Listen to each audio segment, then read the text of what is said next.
zuciya zana baki kyauta ki adana, so na taho haɗin zumunta da ni da ke. Zuciya zana baka kyauta ka adana, so na taho haɗin zumunta da ni da kai.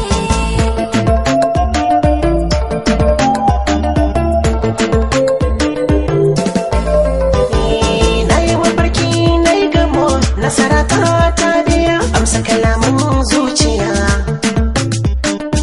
Wasu asunan rabo kika yi min matsaya, kin ga arakin tausaya. So da awanta zan faɗa, kika amsa kin biya, zuciya ta bar shan